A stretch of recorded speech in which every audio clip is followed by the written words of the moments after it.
Hey guys, follow my friend Jay Valentine over on his Instagram and his YouTube channel. Today, we're gonna go through my artist. He's my artist. I don't own him, but in my mind, he's the only guy that I'm gonna use for my artwork. He's done murals for me. He's done canvases as well. He also creates figurines. He does clay work. He's a full sculptures. He's a full-blown artist. So today, what we're gonna do is go through, I think, 8 or 9 pieces of his art in my house and tell you where they came from, why did we paint them, and how much I like them. I'm gonna rate, how about this? I'm gonna rate them at the very end. So stay till the very end and I'll rate them all, which one I loved the most and which one means the most to me. Jay, how you doing, brother? Good, man. Good to see you, man. See you.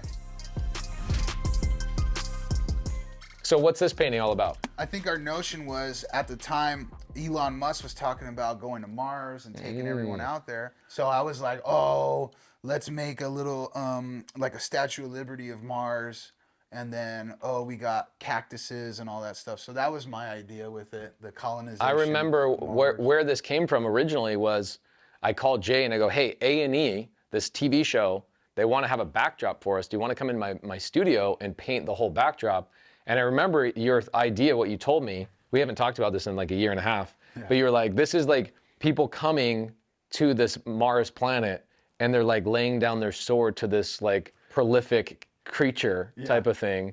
And you made a Mars out of this world, outer space, but then you also added cactuses to it and kind of made it feel like Arizona to a certain degree. Yes, yes. Yeah, and we use this for season 1 of Triple Digit Flip. By the way, Jay is in every episode of that season. Do you ever get people to DM you about that? Yeah, I actually had one of my family members saw the second season, saw one of my paintings. They're like, oh, I'm like, oh yeah, what the heck? That's so freaking cool. So let's go over to this side now. We've got another painting. This was actually the first, this was the second painting, right? This one I had to do within 24 hours. Yes, you did this in 24 hours. And what you don't see is that there's actually a dragon that you were gonna paint like basically all the way down here. Yeah. But A&E didn't give you enough time. And so this was also a painting that I use this as a backdrop for my YouTube all the time. Love it. Yeah, some of my most liked videos are with this as my backdrop. For sure. We move the desk up, we light this up, and people absolutely love this. What were you gonna do with the dragon? I think your dragon ears actually look like houses. Yeah, no, so the houses, and then I was actually gonna have the dragon wrap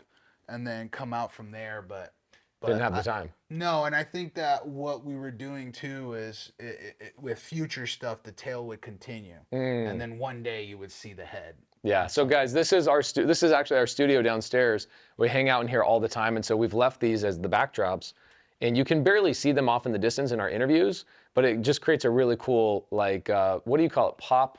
Ambiance. Ambiance, okay, cool. So let's go into my studio down the hall. Nice little ambiance. This is, I would say this is either number 1 or number 2 of my favorite paintings, by far. This painting is the Outcast painting, and I remember I gave you the inspiration for this. I gave you a photo, and the photo was actually Big Boy over on this side, and then Andre was over on this side, and you said, hey man, I want to switch it up because I don't want to copy what your inspiration was. Yeah. And what's funny is it worked out so much better than what I showed you. Yeah. Then the layers of this, do you remember any of the stuff that you did put in this painting? It's been a while. You had, I think it's Ra right here. The Eye of Horus. The Eye of Horus. And you had some other things painted in here. I don't remember what this was, but you had some other like little symbols in here that were layered. This, I feel like, is the most detailed painting you've ever done for me.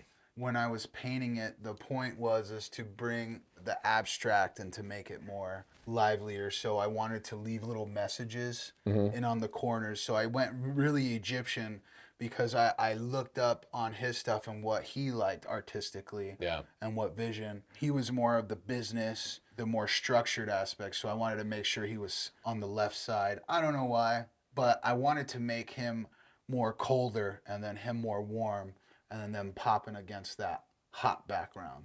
When I walked up into your studio, and you're probably 2 weeks away from being done, I knew that this was gonna be special. Yeah. And it was before you painted the gold, it was before you did the outlining, it was before you did some of the subtle things and you were splashing things around and adding a lot of these really amazing colors. I just knew that this was gonna be a special piece. This, if somebody came to me and said, I'll buy this from you for $100,000, I would not sell this. No. Not even close. This thing means the world to me. And what's great is it got me the TV show. Yeah. And it also got me a relationship with Big Boy. And I'm gonna have him paint a very special painting for Big Boy at some point in the next couple of weeks, because you guys should watch that. We'll do is we'll stream it on your YouTube live. Poetic. Yeah, that'd be great. Yeah, it'll be really cool to give him a gift from the artist that ultimately, because of you, I met Big Boy. That's cool. Thank you for that, bro. Hey, for sure. So let's go upstairs. Let's go upstairs. What we'll do is we'll look at one of the other really cool paintings. You just delivered this one today, actually. Yes. And this one is what happened. For anybody doesn't know this, Jamil's dog just passed away, and it was a really sad moment for Jamil because, oh, dude, we got to show this one. But this one I feel bad about because we had to dig into the wall. This was cool. I actually have a lot of people, because we're still filming in here. Yeah. And people are like, man, what happened to the Paste Jam photo? I'm like, we had an electrical problem. We had to open up the wall. So you came here and you created the DeLorean and you wrote Paste Jam. Yeah. Because at the time I had a mastermind that was called the Paste Jam Mastermind. And so you painted that up here and everybody loved it. And then we had a little electrical fire behind the wall. No. Yeah. No bad. We had to redo an outlet, redo those lights, and it was just, anyway. Oh, no. So you guys can tell we've used Jay for a lot of stuff. But here is what he delivered today. It's the beauty. So this is Bisto. This is actually Jamil's painting. Where this came from is Jamil's dog just passed away. Yeah. He bought a brand new dog, and he was gonna have his brand new dog, Henry, meet his dog. His dog's name is Easton, but he calls him Bisto. So he was like, I'm gonna buy Henry from Canada. I'm gonna bring Henry from Canada down to Arizona and meet Bisto, and they're gonna be brothers, and they're gonna play around with each other. The day before he bought Henry, Jamil was looking at his dog in the studio, and his dog Bisto says to him, like, send him energy, like, hey man, I'm not doing good. If you're gonna buy me a friend, you better do it now, because I'm not feeling good. And so Jamil like hurried, bought the dog. A week later, the dog came, and the day they picked up the dog, they had to take his dog Bisto to the hospital, and his dog ended up dying. Oh man. And his dog Bisto never met the new dog Henry. They never actually connected physically. They never saw each other in person. Oh wow. And so it just tore up his heart as he knew that Bisto was going to pass away. And Bisto was talking to him and saying, hey man, there's something going on internally, and I'm not going to make it. Oh man. So Jamil just lost his dog, and Bobby, who is on our team, he's one of our videographers. Bobby sends me a text message. He goes, hey, what do you think what should we do for Jamil and to, memorialize Bisto? And I said, hey, let me text Jay. And so this is the kind of cool things you do. Do you ever do this for people, like their kids or wives or anything like that? Yeah, sometimes. It's just when it comes to like something like this, I actually had other clients and I just put them aside and I just knocked this one out. But Yeah, put you my did. effort into it because This was like maybe a week ago, and then you Yeah. delivered this all the way from California. yeah, and, it's you're not only a collector but you're a friend. So and then with something like that, I had to do it, dude. Thank you, brother. I love dogs and all that, so I know how it feels. And what's amazing is that you did such a great job of this that like his eyeballs, the energy, everything, this is Easton. Yeah. Like this isn't just like, hey, that looks like him. It is literally like I look at him, I can feel his energy. Yeah. Jamil doesn't know he's getting this, by the way. Oh, sweet. So today at 2:00, are you coming with me today at 2:00 to film? Okay. Cool. So you can film Jamil's reaction. Cool. And we can see how Jamil reacts to this. This was Bobby's idea, and I just was lucky enough to have you as a friend that you would pull this off for. So thank you for that. So we're at the New Reach office. Bisto passed away a couple of weeks ago. And I hit up Pace and JV Art and commissioned a piece. And we got it hidden right here. So this is us giving it to Jamil. Happy to be alive, happy to be here. We're here shooting some content for our main man, Grant Cardone. We're here. He's putting on the Unbreakable Challenge. If you don't know what the Breakable Challenge is, guys, 2023 is going to be a year that's going to break people. And I mean break you. It's going to break your business, it's going to break your mindset, it's going to break how you operate, your efficiencies. A lot of people are going to go under. Damn. You trying to break me? Yep. Pretty fucking good, huh? Yeah. Wow, bro. It's from me and Pace. I love you, man. Thank you. Oh, wow. It's perfect. I agree. He'll always be there.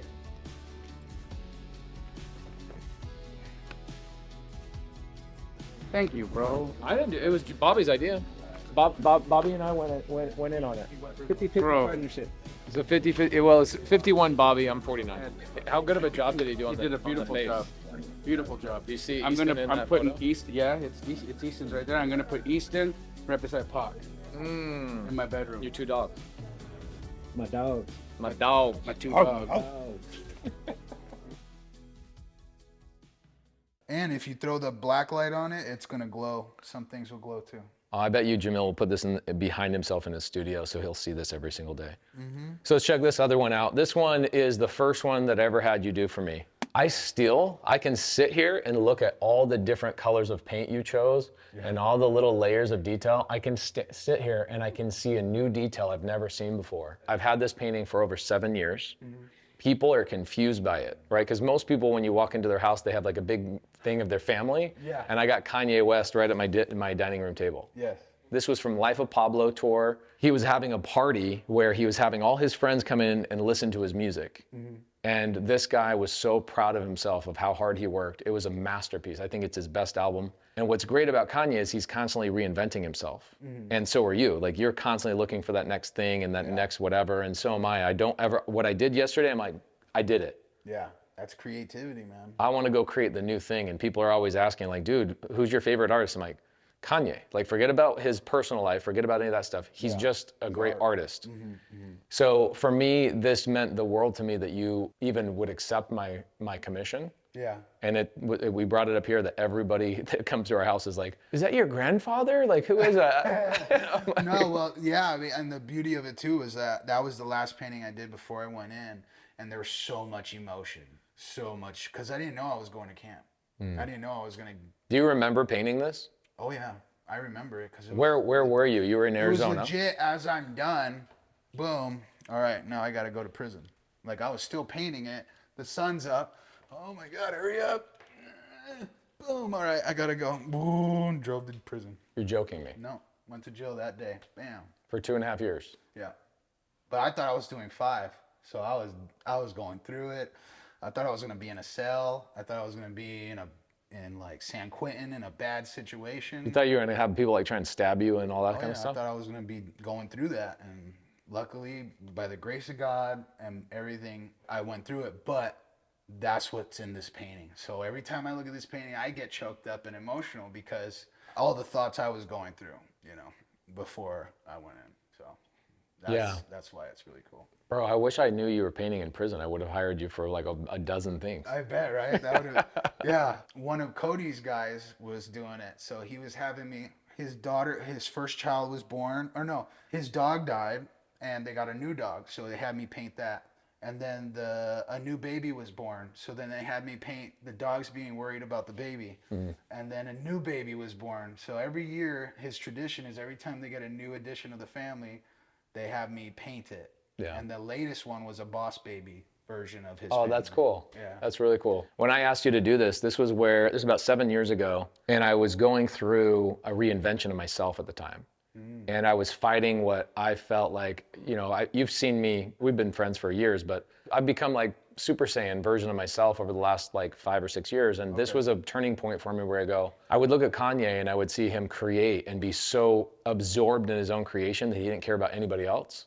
And I was worried about what other people were going to think of me. And I was worried about if I go put this content out in the world and I teach people creative finance or I teach people the way I teach. Oh, wow. This was the epiphany moment. It was an epiphany moment. And I saw Kanye at the listening party in a photo online. And I was like, I need to be that guy.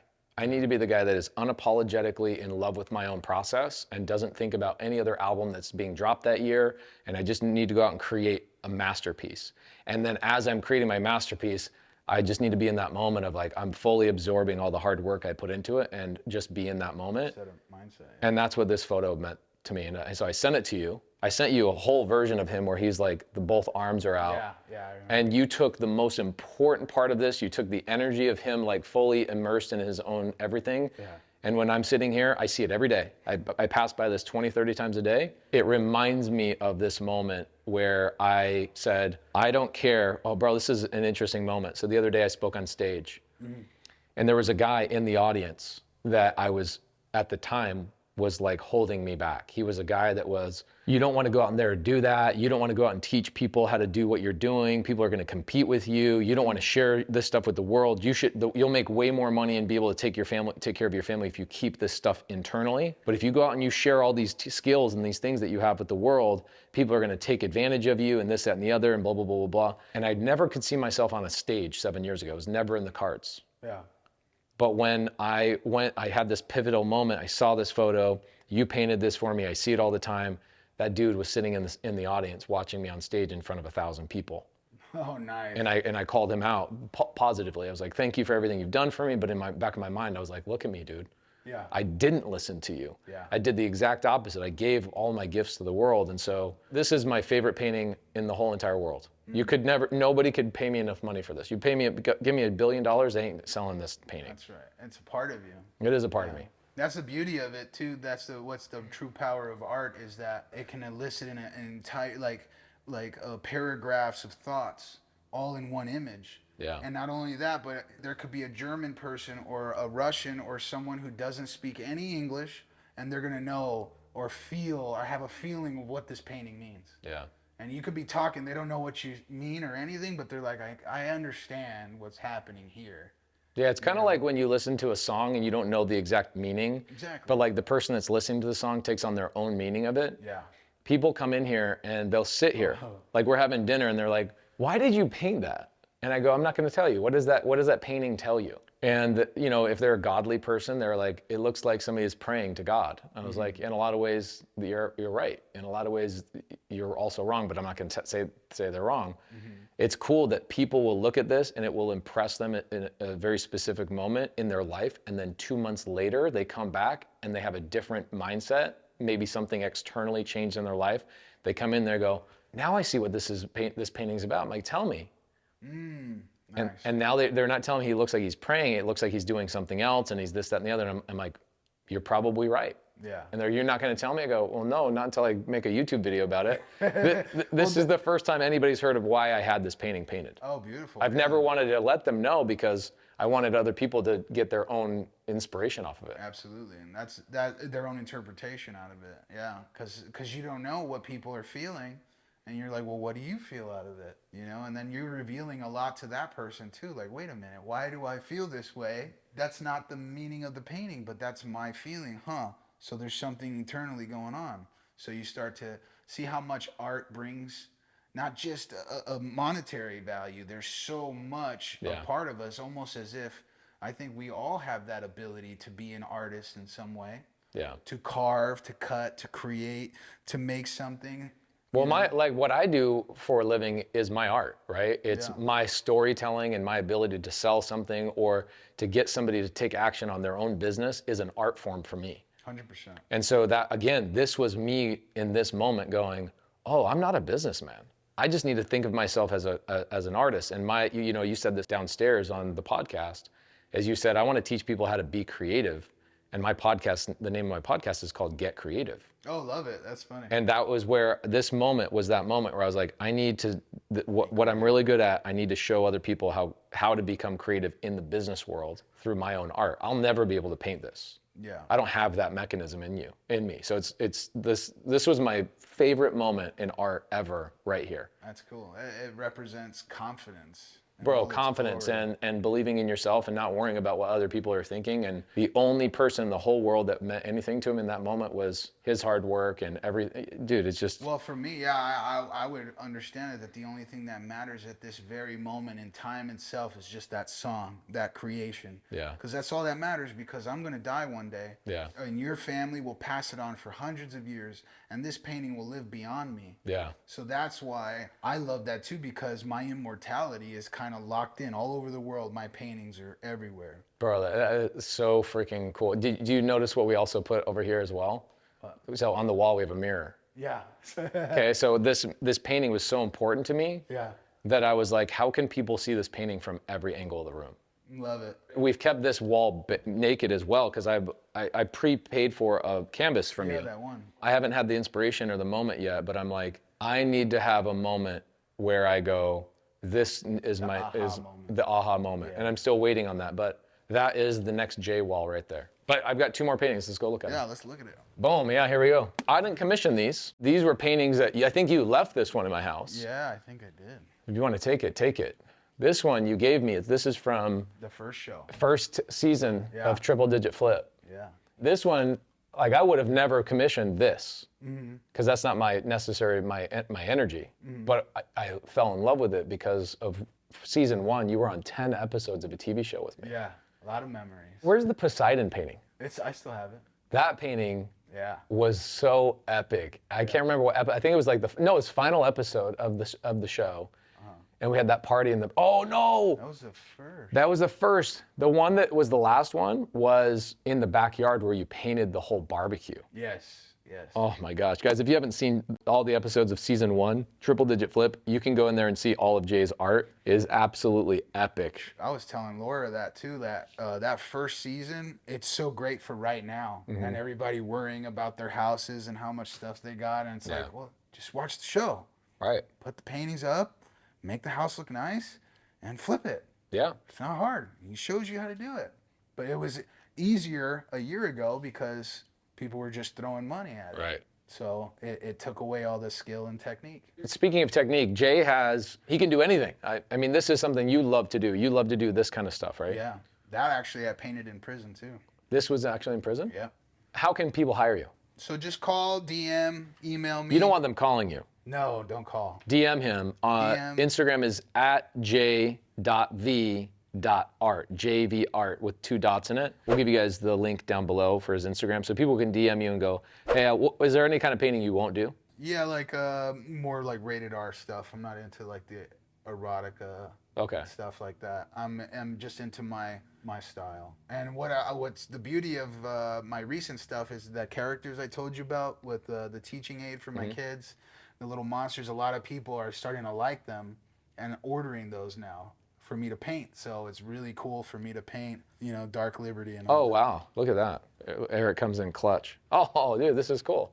This is one of your paintings from the show. Yeah. So guys, Still got her too. if you go and watch, What episode was that, do you remember? no, this is a little known fact. I was there and I filmed all the episodes, so I know what all the episodes are about and what happened. I have only watched 2 episodes of Triple Digit Flip.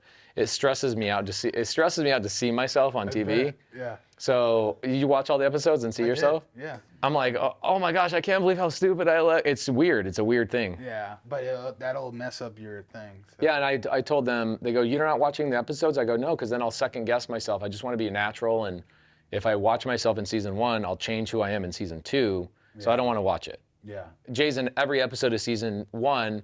Why is he not in season 2? It's because he moved. Yeah. I moved. The market and everything was going crazy, and then Arizona, I was paying $3,500 a month, and here's a bad thing too: when you go to prison, you don't have good credit, and not a lot of people want to rent to you. So I had to live in Airbnbs for the first 2 years of getting out of prison, and I had to pay basically double the price living in Airbnbs for 3-4 months, 6 months at a time. So.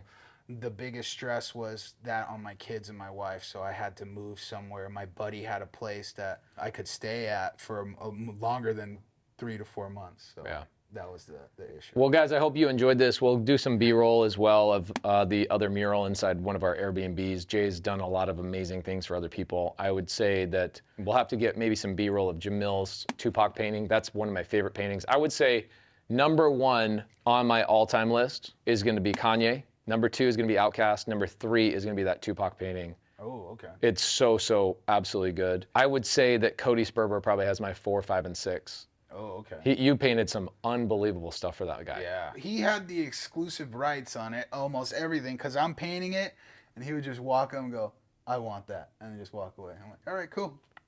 And I finish it, boom, there you go. Wow, what a time, what a time. So guys, go over to his YouTube channel, subscribe. We're gonna be doing another episode with us, just a podcast, talking about his business, how he's making money, and how he can show you, if you're an artist, how to make money as well. And then we'll do another episode about his time in prison and how he overcame that to become the businessman that he is today. We'll see you guys in the future. Thank you for coming on the show. For sure, thank you very much. Later, brother.